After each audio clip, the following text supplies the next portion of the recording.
All right. So, a silly discussion that we've had on DJ Twitter maybe a week or two ago was about this right here, Pioneer 900 Mixer. And if you're a fan of the Road podcast, you'll know that they called this thing an EDM mixer. So let's talk about that. But first, let me put this back. Oh, Jesus. It was a little heavy. All right. So, the thought of any piece of gear being genre specific, I think it's silly. I think that it just shows a kind of ignorance, really. It There's no piece of gear really specifically made for a genre of music. Yes, there's mixers like the Rane 70 behind me, or even the Pioneer S series mixers that are more tailored to features of a software, but not specifically for a genre.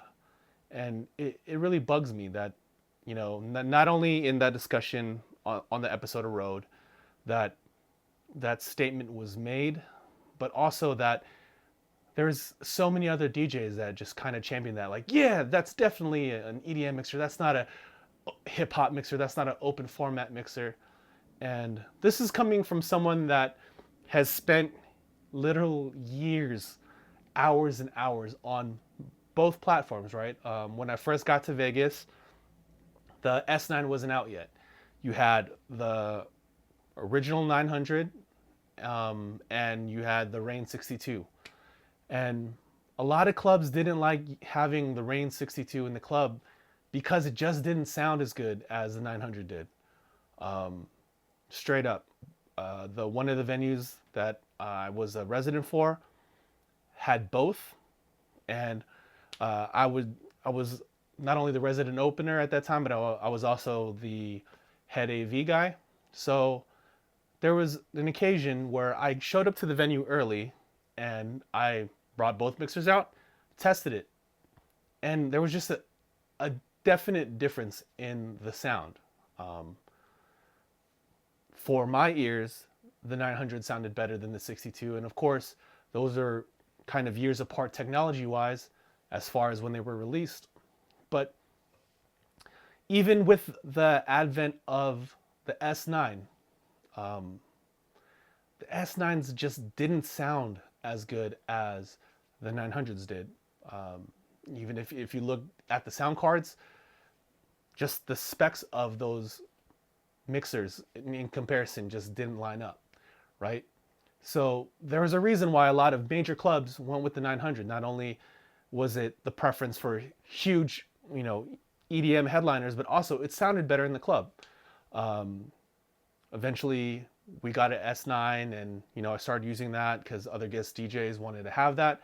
It was on the rider, but I always felt comfortable with the 900 series, and still to this day, I'm proud that I'm just as flexible on a 900, or it doesn't give me a headache the way that it seems like it gives so many other DJs a headache.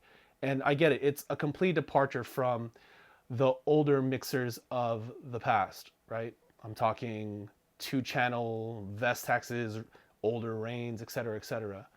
And for turntable DJs, that's a lot of what we saw in the early 2000s leading up to the later eras of mixers with the S9s and et cetera, et cetera. But back to my original point, it's just because a feature set on a mixer is built for a certain software, that doesn't mean it's for one genre. You look at someone like SK83, right? Red Bull 3 style world champion. When he plays his sets now, it's with an S11. Is he playing open format or hip hop in most of his sets now? Go take a look at his Instagram. Really not. And he's making it work. Does that mean the S11 isn't a hip hop mixer? He's playing another genre with it. It's just such a silly argument. I think the thing to keep in mind And the one big takeaway that I think that everyone should have with this is that be familiar with the gear that's put in front of you. Because in today's day and age of DJ equipment, and not just mixers, but even controllers, there's basically two different layouts, right? And I'm not just talking about the number of channels, because they're still pretty similar. You have your club standard 4-channel Pioneer layout with the channels in the middle, the effects on a strip on the right side, and that's basically it. Then you have your, I don't want to say, but hip hop, but let's call it battle style, where you have your 8 pads above the channel faders and your 2 channels above that with the EQs, filters, etc. If you can understand those 2 formats of DJ mixers, you can play anything. Even with the 900 that we have here, I mean, hold on, let me see if I have it. Oh, here it is. There's a reason why Pioneer came out with this, right? This is basically the battle section of an S mixer that you can make work with any. Oh, look at that. I got knobs missing. Whew, this thing has been through some stuff. Anyway, yeah. There's add-on controllers that give you the same exact functionality. So if you're really missing that functionality, pick up one of those. And you get everything's the exact same. And now, even more so with the advent, or I should say the popularity of HID mode with Serato, where I know a lot of, the majority of DJs out there that like using the pads, use it for cue points. So now you have it on CDJs, right? You have the hot cues on either on the side or right above the platter, depending on what CDJ you're using. But that functionality is there. And maybe it frustrates me because I come from a time where when I first started gigging out, I didn't have either of those mixers. I think my first residency ever, we had a DJM 400, which was like, if this is the 900, there was the 800 before this, and the 400 was the 2-channel version of the 800, but the layout was kind of wonky, and there's a reason why Pioneer kind of stopped making those. Even though there's the 450, which is great, but missing some stuff. But that was one. Some people would bring in like a 2-channel Rane mixer, and in that era when it was just turntables, whatever mixer, and a Serato box in your laptop, all you really had control-wise was the keys on your laptop. And for a long time, some of the best DJs in the world, DJs that are looked up to and idolized to this day, like AM, A-Track, Craze. Well, Craze was on Tractor, but same difference. They made that work. And then people started bringing in add-on controllers, like you started seeing Akai MPDs before that SP1 came out as an add-on controller, where you would get like pads to do your cue points, etc. You can map stuff, and I even did that. Because I'm a super geek, I bought Akai LPD 8, the little 8-pad Akai controller that was like $90, super flimsy, super plastic, but super small, could fit in my bag, and I could fit it in the DJ booth, where like the big MPD was huge and it was harder to fit that in. And I made it work. And I think that's where the disconnect is for me, is that, a piece of gear is a piece of gear, and you can get busy on anything, right? There's those DJs that will say like, give me 2 tape decks and a mixer and I can make it happen. And there's some truth to that. Of course, could you DJ to your full potential if you're someone that does a lot of quick mixing and tone play and word play, and you're using the pads to do like drumming and all that stuff? Probably not, but you can still get the job done, and you can still get the job done no matter what format that you play.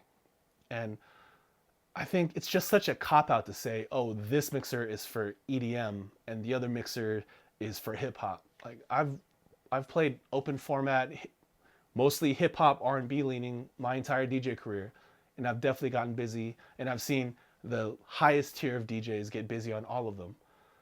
And even like on the major club circuit, at least here in the US, you're going to run into, well, you'll run into S11s more often now, but for a long time, maybe until pre-pandemic, it was going to be a 900 in the DJ booth if you're in like a major, huge club.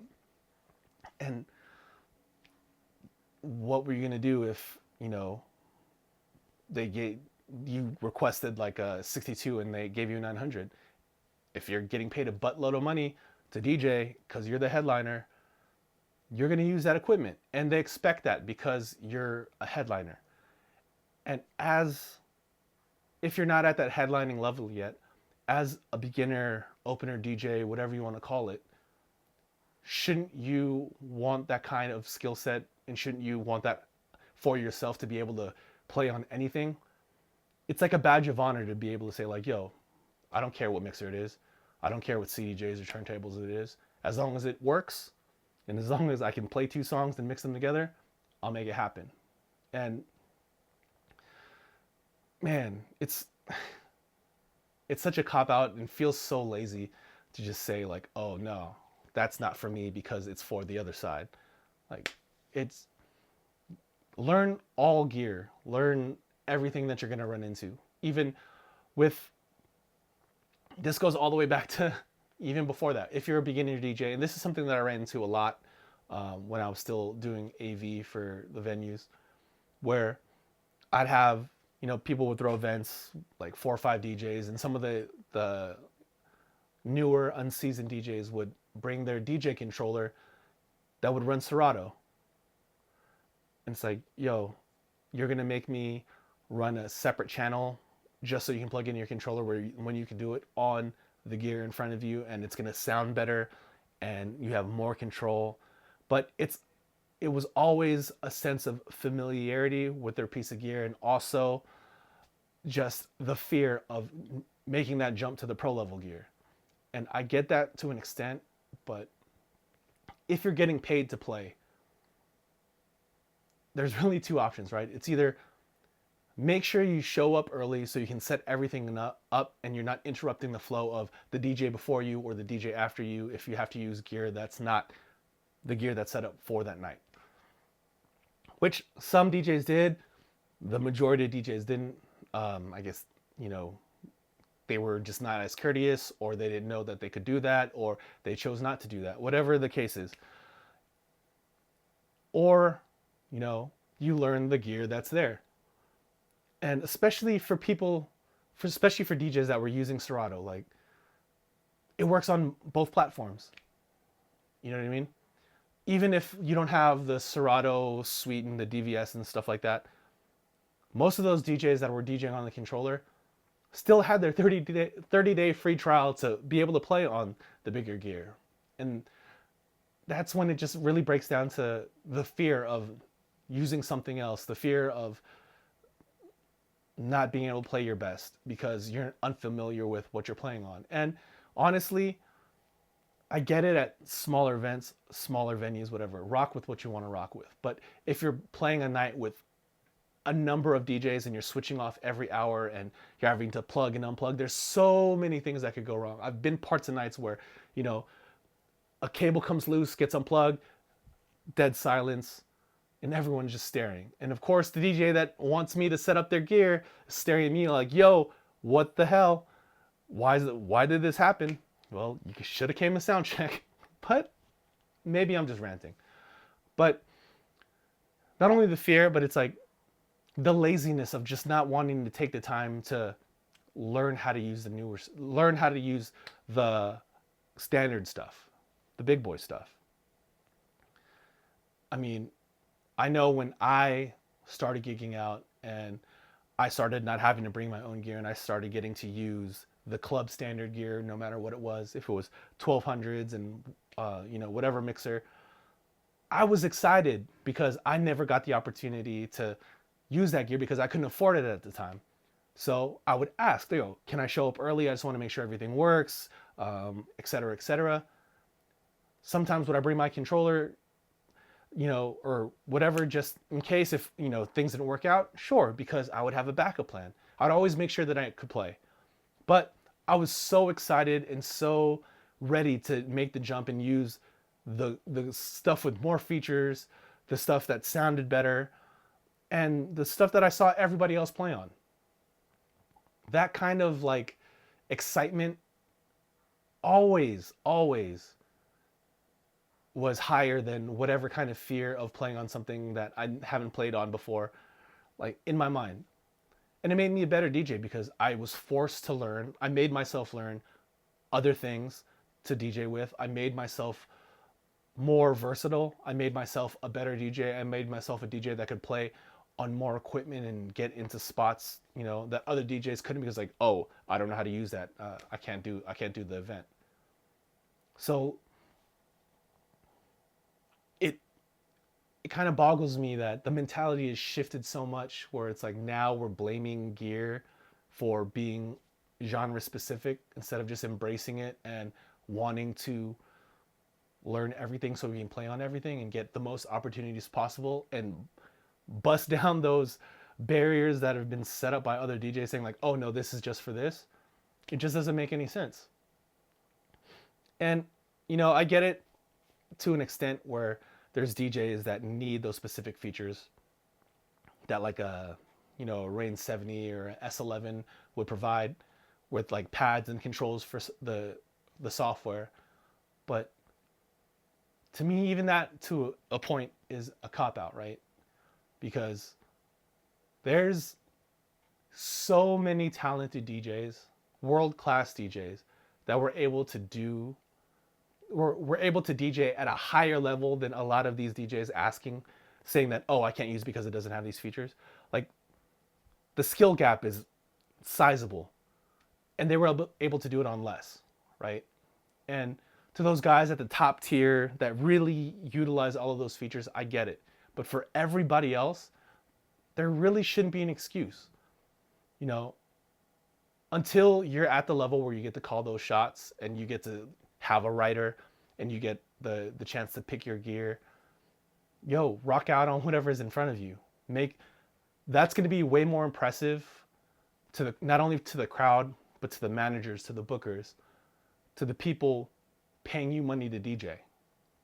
Because if you're able to rock on whatever, you're way more valuable as a DJ. Don't give yourself excuses for why you can't play. Don't give yourself excuses to why you can't do this or do that. Just make it happen. And even with me, like there's certain things where like now I'll play on USB sticks here and there.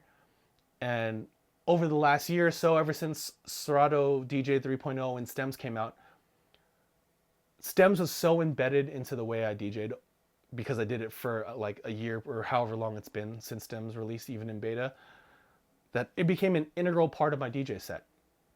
But that doesn't mean now if I'm just using sticks, I'm still going to get busy. I still had over a decade of DJing without Stems. And just because I don't have pads and just because I don't have that feature doesn't mean that I can't still rock the party and I still make it happen. And honestly, the majority of the crowd is like, they don't know the difference.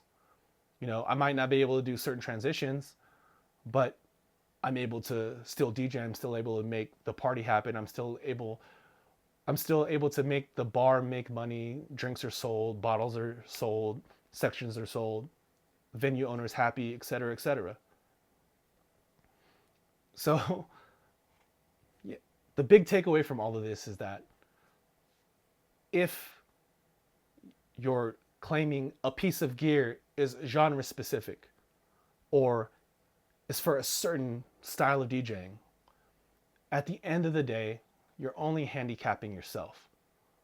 Unless you're that very, very, very top tier of DJ that needs all of those features, you're really handicapping yourself, right? Because until you're that very, very top level of DJ that needs all those features, once you get to that level, then you can ask for and request for all that gear, and 9 times out of 10 they're going to give it to you, because that's probably why they booked you, is because they know that's what you do. If you're making your way up, you're on your grind, trying to get to that level, find a workaround. Don't make whatever gear is there an excuse, unless it's broken. I'm talking about working gear, right? If you need pads, go get a add-on controller. Like I said, I started with the LPD8. That was an $80 controller, and I could do so much on that: loops, cue points, effects, etc. And I was able to do things that other DJs couldn't, but it wasn't because of the gear that was, provided by the venue. It wasn't because I had to bring in a whole controller and plug extra stuff in and, potentially mess up the night. No, I made it work for myself. I was resourceful, and it made me such a better DJ for it. And I was able to put a bit of distance from other DJs that I was DJing with, because, I could play on whatever. I could do more than other DJs with whatever was in front of me. And there's no excuse now that this generation of DJs and DJs in the future can't do the same. It's really, how hard are you willing to work? How much time are you willing to put into it? How much extra effort and how much love and excitement do you really have for DJing? Because that's what we're playing music. We're getting a party going, right? We're getting a vibe going. We're not here for ourselves. We're here for the crowd. So make the night happen for them. Make the event happen for them. No matter what's in front of you, make it work, make it happen. And I'm sure if you look at every DJ that's reached that top level and you ask them what's the worst setup you've played on, those kind of DJs that are complaining about, oh, this piece of gear is for this genre, this piece of gear is for that genre, have more than likely never had to DJ on the kind of conditioned gear that more seasoned, more experienced DJs have had to DJ on. And maybe that's why, they've hit that level, is because they make it happen, they make it work no matter what the case is. Anyways, I'd love to hear what you guys have to say. I know it was a hot topic on Twitter, and I just had to get my 2 cents in, especially because they called out pieces of gear that I've used religiously over the years, and I'm still able to play the exact same way on whichever one's in front of me. But love to hear your thoughts. Leave it down in the comments below. I'll be sure to read all of them and reply back to which ones I can. And until then, if you're interested in more DJ related content, be sure to click on one of the videos right here, and I'll catch you guys in the next one.